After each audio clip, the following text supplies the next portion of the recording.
Welcome. I'm Bernice Ross, the CEO and President of BrokerAgeUpandRealEstateCoach.com, and I'm delighted to have Joe Rand with me. He is one of my favorite people in the business and one of the most successful. He is an author. He's the Chief Creative Officer for Better Homes and Gardens Rand Realty. They're based in the New York and New Jersey area with 27 offices, $2.5 billion in sales. I think Joe knows something about how to, create a great customer experience and also be highly profitable. Thank you for being with us, Joe. It's my pleasure to be here. Thank you for having me. Well, the reason I wanted to interview you is, first of all, you have this wonderful new book called How to Be a Great Real Estate Agent. I really loved it. I highly recommend it. Get it, buy it. Good book, a lot of great information in there. But the part I want to hone in on today, there are two pieces. First of all, you base your business, the book is based upon, the title says Principles of Client-Oriented Real Estate. Mm-hmm. And I'd like you to talk about the general concept, and then we're going to hone in on how to have a great customer experience. So, Joe, tell me, what does CORE stand for, and what are the principles that are included in CORE? Okay. CORE stands for Client-Oriented Real Estate, C-O-R-E, and just a clever acronym, I guess, for trying to articulate the perspective that a lot of times when we talk about the industry, we talk about it being, there was a time when it was broker-centric, and then there was a time when it was agent-centric, and people still talk about it as if it's agent-centric. And my position is that about 15, 20 years ago, the industry started to shift to become more client-centric. And this client-centric real estate led to a very bad acronym. I changed it to client-oriented real estate. But the idea is that our industry needs to be much more focused on the needs of a client, what they need. And for too long, I think we've been what's best for the agent. And I think we still have to value the agents. The agents are the workforce. But I think that one of the reasons the industry, I think, has a little bit of trouble right now is that we've lost sight of the fact that the ultimate end user of our product are buyers and sellers, and we need to do a better job to give them a better experience. I couldn't agree with you more. So, for me, my entire career, I started with a company where the client experience was paramount. Our broker wanted his people to be the most professional, the most educated, and whether you had a $50,000 transaction or $50 million transaction, they got the same level of service, which was the very best that we could. And we pioneered the concierge process back in the early 90s for the industry, where you can get all these services through your broker, which is, was a great experience. So let's talk about how to create a great customer experience. So you outlined 10 steps. Joe, the first one is detail. Now that's a hard one for most of us. Don't bother me with the details. I get somebody else. Can I give it to the transaction coordinator or to an assistant? Yeah. Well, I think that, the 10 elements of the great client experience is really all about trying to focus yourself on delivering on the elements. I got these elements from, a lot of research into client service in other areas, hospitality and retail and things like that.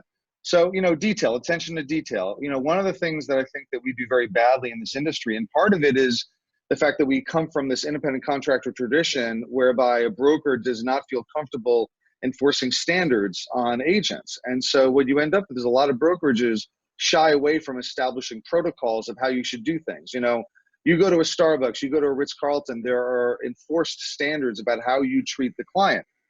But if you run a brokerage, I'm not in the living room when they give a pitch. I'm not in the car when they're taking a buyer out. I don't get to see what they do the way that if I ran a restaurant, I can watch over my entire work staff. And so it's really up to the agent to be able to pay attention to detail. And it's up to the broker to be a little more aggressive in helping the agent to be able to focus on those things. So for example, in our company, we're very checklist oriented. So when you take a listing, there's a checklist of all the things you have to do.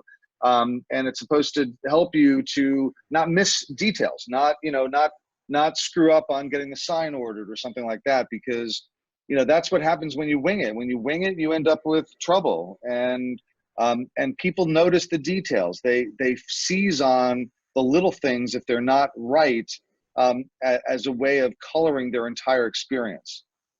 That is certainly, that's such a great observation, because they get caught on the details. But the other thing that you've just described, this checklist approach, broker I worked at, you had to have everything on the checklist because it's the only way you would get your commission check. It was a good way to keep the agents over the barrel and get them to perform. But more importantly, that actually justifies why you are entitled to a full commission when they start seeing how much you have to do to close. Yes, exactly. That's right. Now, yeah, you have to. I'm sorry. Yeah, you have to show. That's one of the things I always tell the agents. I say, show them the checklist. Yes. Like, show them how much stuff has to happen. Yes, practice. Listen, he's right. Because Listen they think that it's easy. They think that it's like, oh, you take the listing and you put it in. Well, there's like 30 different discrete elements that you have to satisfy to make sure that listing goes in correctly. And I think that we don't show our work enough to clients. There's a certain amount of under the hood that they don't see what actually goes on. And that, I think, undermines our relationship with our clients, because if they don't see us working, they don't think that we're doing enough to earn the commission. And that's exactly right. Let's go on to number 2, consistency. Yeah, it's the same. It really comes from the same wellspring that, I can have somebody walk. It's really tough in real estate to enforce consistency because of that independent contractor issue, that I can have somebody walk into one of my offices today at 2:00 and they're buying a home and they get, whoever is up at that time to be able to handle a walk-in.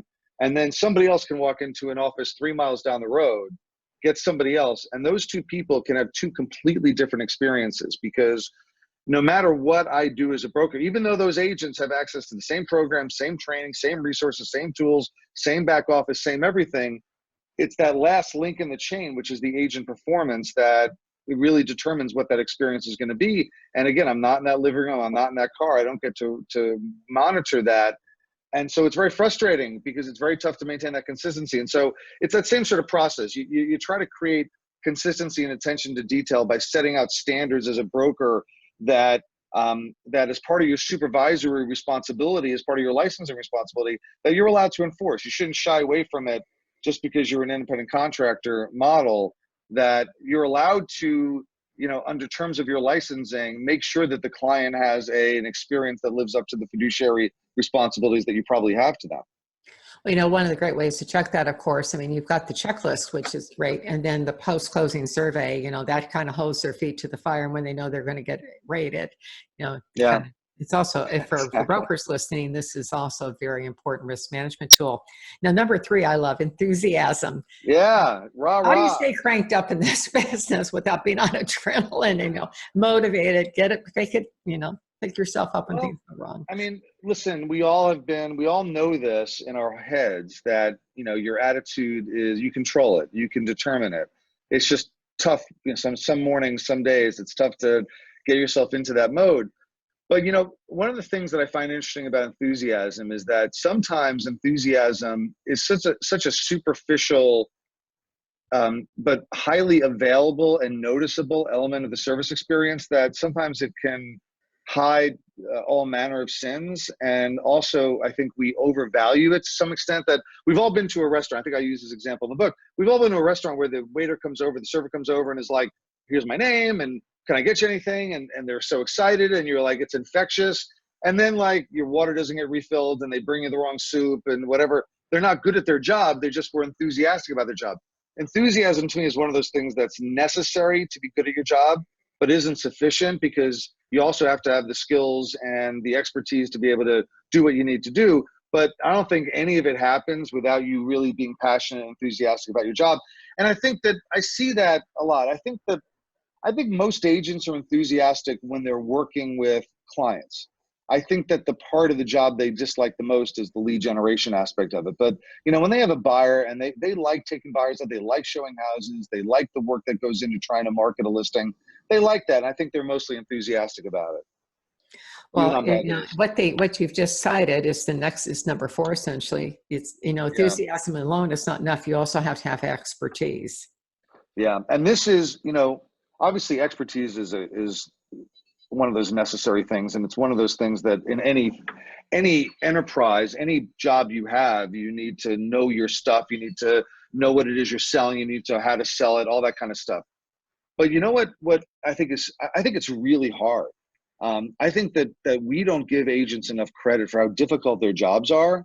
That we make them, one of the themes of my first book, Disruptors, Discounters, and Doubters, is that we treat agents like they're salespeople, like all they need to do is to do lead generation, but they actually have to provide the service. They don't just lead generate and then hand off the client to a service team. They do the showings, they do the marketing, they do all that stuff, and then they negotiate the transaction and manage the transaction to closing.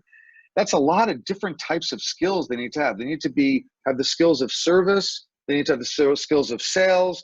And then think about when we talk about expertise, think about the inventory that they have to maintain knowledge about. That, you go to a car dealer, that car salesperson has 5 models of cars and they haven't changed in, 3 years. They're all the same. You get an agent, and that agent, there's 50 homes that come on the market every day that they have to be on top of. And if they, God forbid, they go and take a buyer out and they didn't find one of the high ranches that buyer found on her own, you'll lose that buyer because they think that you're not on top of the market. That, I think, is really tough. And I think it's, for a job that it takes, in New York, 80 hours of education to get your license. And for a job that you too often you see people say, oh, she'd be a great real estate agent because she's perky and a people person. The job is so hard. It's a hard job, and we don't do enough to educate them. It's a business, and it's a big, complicated business. Yeah, and people don't realize that. Oh, you just put your sign out in front. That's why the checklists are so valuable. Mm-hmm. So let's go on to talk about connection. How to encourage agents to build connection with their clients. The personal connection that you have to have with a client, again, true about any enterprise, any kind of business, is you have to establish that personal relationship. And I think to some extent, again, it's really difficult sometimes for agents to do that, because the perception that agents are salespeople puts people on their guard. We've all seen it. You're at an open house, someone comes in the open house, you go to introduce yourself, and the person scurries away like you have a communicable disease, like you're going to force them to buy a house before they're ready. They get scared about that sort of thing. And we have the same thing. You sit down with a seller and you've got you've knocked out a brilliant CMA. You have all the comps. There's absolutely no doubt this house is worth $350. And you say, well, this is, and you're going to give them a price opinion at around $350, which is what all the comps show. And they think that you're trying to underprice it because they're suspicious of you. And that's something you really have to overcome. And I think that what it requires you to do is to be really focused on that client. When I teach listing presentations, I don't teach them as a presentation. I teach them as a consultation. That the first thing you do is ask questions, not talk about yourself, not talk about your 23-point marketing plan, not talk about your broker. Go in the way a doctor goes in, or a financial planner, or a lawyer, or even, stuff, not the white collar stuff, like a blue collar stuff, like what a plumber does, or what a hairstylist does. What's your problem? How can I fix it? That's what we should be doing. And when we're so focused on ourselves, it's difficult to make that connection. You make that connection by being focused on the other person and what they need. All I want to say is I'm cheering for you as you're saying this, because I stopped training listing presentations back in the 80s and went to the notion of a listening consultation where your job. Yeah, and that's exactly, and gee, you've got a $2.5 billion company that you've built on that concept. That's a huge, huge takeaway for anybody who's listening to this. Let's talk a little bit about communication. People today, especially our younger people, they really want to communicate through texting and Instagram and other things, but a lot of times that's not great for real estate. How do you work through those issues around communication between different generations and their clients? I think there's a generational issue to some extent. Of you have to really determine when you want to give a great service experience, you got to figure out what does that person want. You have to be as conversant and have the ability to be able to communicate by phone, in person, over text message, and then I think some of these more esoteric things like as we were setting up this appointment, we did it through Facebook Messenger, which I rarely use for communication, but it happened to be the way that we started to talk about this, doing this discussion. And, like you said, there's so many different ways to communicate now. And I think it makes it even harder it's so difficult on the agent or really anybody in business these days, because you have to attend to so many different channels. You go back. I mean, I go back in this business. I don't know how long you go back. I go back to well before the internet, when the inventory came in. Yeah, I think we're probably in that same boat. But I remember one of my first jobs in real estate in the '80s, working at my mom's company, was helping people maintain the shoebox of inventory that would come in. The inventory would come in little index cards, and the agents kept them in shoeboxes organized by location price. And my job was to update them every week when the new cards came in. LA at least had an MLS book. Yeah, well, no, the MLS book, I will say, the MLS book, this is like 84, 85. I'm dating myself now, but the book used to have the updates. There was a sheet that had all the updates, but the new listing, they send you got the book, and then you got the daily updates. The daily updates, yeah. And you would get a phone call, and then you would call them back, and if they weren't there, you would leave a message with the secretary. And if the secretary wasn't there, you just call back the next day. Like, there was no, one of the things that's so funny about communication media is how quickly they get corrupted. When we first got answering machines, we were excited because we didn't want to miss messages. Like, we got them specifically. It was so exciting to come home and see the light blinking and, oh my God, let me press the button. Let me see what my messages are. And now, voicemail's a chore. Email, when it first started, people were thrilled to get emails. Now email's a chore. These things, what happens is they get inundated by, really by salespeople like us, that we see the sales, they're paying attention to their email. Let's email them. I think we're going to start seeing that happen more with text messaging. I'm starting to get a lot more text message marketing messages than I used to, because people know that that's the one channel that most people attend to really carefully, as opposed to their email, which they open up with the delete button poised. And so I think communication's tough. And again, client-oriented real estate. Find out how the client wants to be communicated with. Number one question you should ask about communication when you first start working with a client: how do you want me to communicate with you? Spot on. And who do you want me to communicate with? Because sometimes, one person is going to take the lead, and sometimes they really want you to bring both of them. If it's a couple, you have to have three-way calling to get all of them in the same conversation. So let's go on to talk about generosity. And this one's near and dear to my heart. I like to call it give to get marketing. I think that's kind of what you're on here. But tell me, what do we mean when you say generosity? I think generosity is the idea that you're willing to give something without getting something in the near term. One of the foundations of the program that's outlined in the book is all about treating non-transactional clients like clients. Like, someone bought a house from you last year.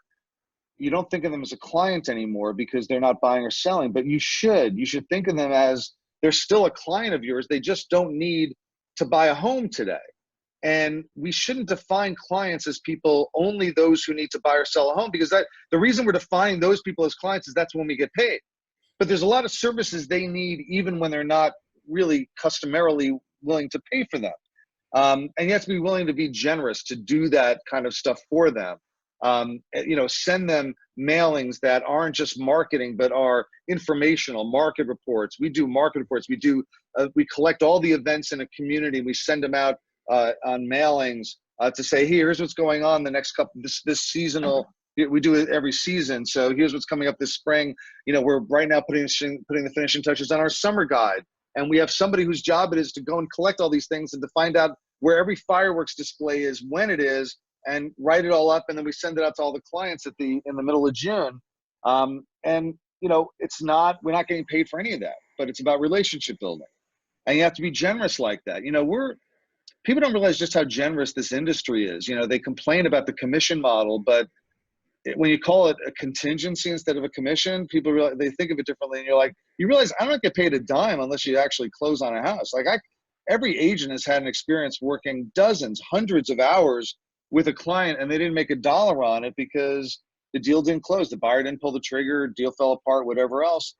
And we don't charge them by the hour, and that's, I think that by itself is relatively generous. I couldn't agree with you more on that, Joe. I mean, this is such an important point. Let's talk a little bit about empowerment. What do you mean by empowerment? Empowerment is the idea that people on the front line have to have a certain amount of authority to make decisions, that it can't be, you have and I believe in rules and I believe in standards. And I think that we don't have enough of those in the industry, that that the agents have guidelines that they should follow. I think that's important, but I think you also have to have an agent workforce that is smart enough about when to make exceptions, when to bend the rules, when to do things differently, that they're empowered to make those kind of decisions. Like, we have certain internal commission standards in our company, but the agents have leeway with that in certain circumstances. Like, we pre-print the commission on our forms. We're allowed to do that, at least in some of our states.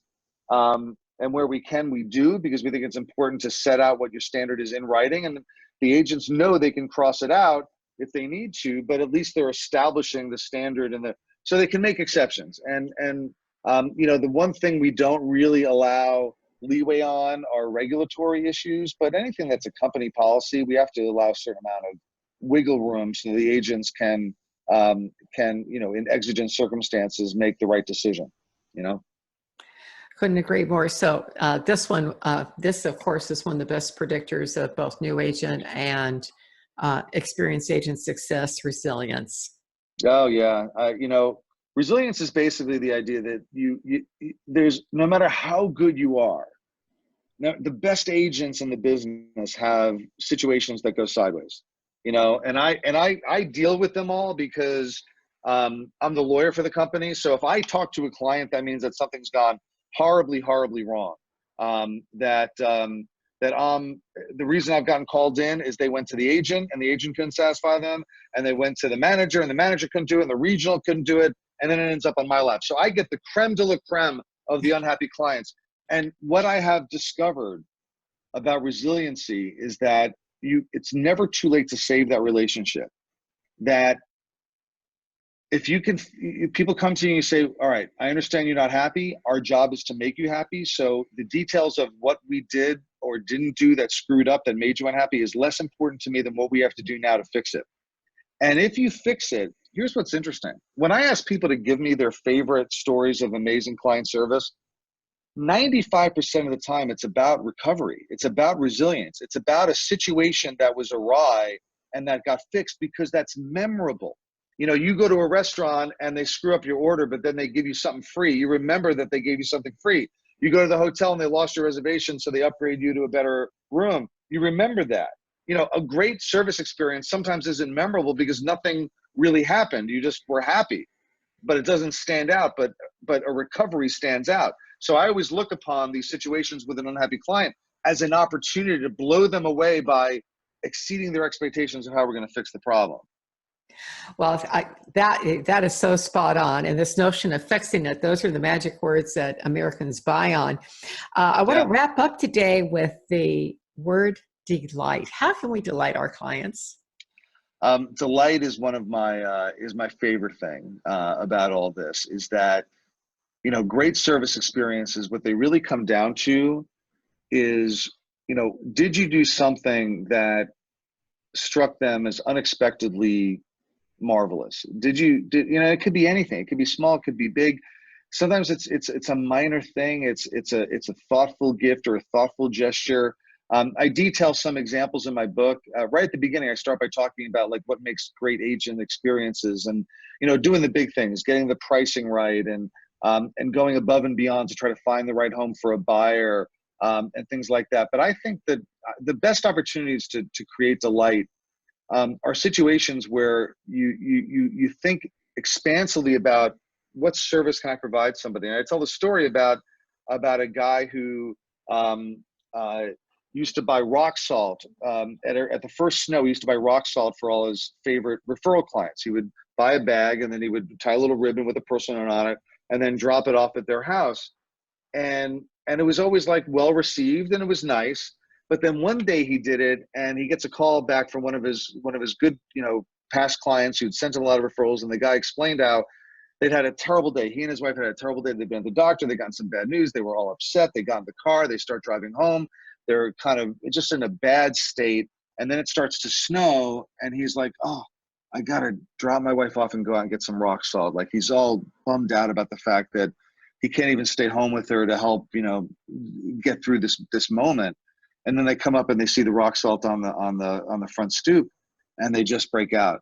they just start crying because it was such the perfect gesture at the right moment. Now, he didn't know, like, that's the point. Delight can come out of nowhere. He didn't know he was going to have that kind of impact. It was just supposed to be a little single, a little gesture that's, oh, that was very thoughtful. It's going to snow and I get the rock salt. But it's when you do things like that all the time that you put yourself in the position for like a wonderful thing to happen. And that to me is so important, because if you're constantly looking out for other people, if you're constantly thinking expansively about what they need, you find yourself all the time in situations to do nice things for other people, right? Always. And then every once in a while, you hit a home run like that, where you make a meaningful difference in their lives. Well, Joe, this is a great way to wrap up. What's your final takeaway for our viewers and listeners today? I think that as an industry, we're just not attentive enough to not just think expansively about what people need, but then think creatively about how to give it to them. I mean, my title is Chief Creative Officer, and what I do is I try to come up with ways in which we can deliver better service experiences for our clients, and also deliver better tools for our agents because they're at the front lines of all this, and we have to empower them with the best stuff.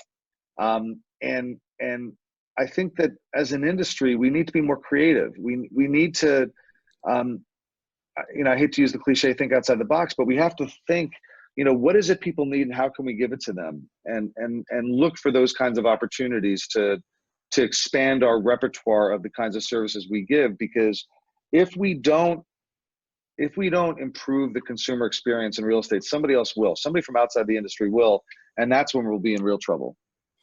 Well, Joe, what a great way to end, and what excellent words of advice throughout this. I can't believe how closely we're in line in terms of how we think about how the business needs to be conducted. So I'm doubly glad to have had this interview today. We've been visiting with Joe Rand. He's the Chief Creative Officer for Better Homes and Gardens Rand Realty. They're in the New York, New Jersey area. Joe, thank you for being with us today. This was a fantastic interview. Thank you so much. I really enjoyed speaking with you, and I'm such a big fan, so this was a real thrill for me. And check out Joe's book, How to Be a Great Real Estate Agent. Thank you so much. I love that. Thanks. My pleasure.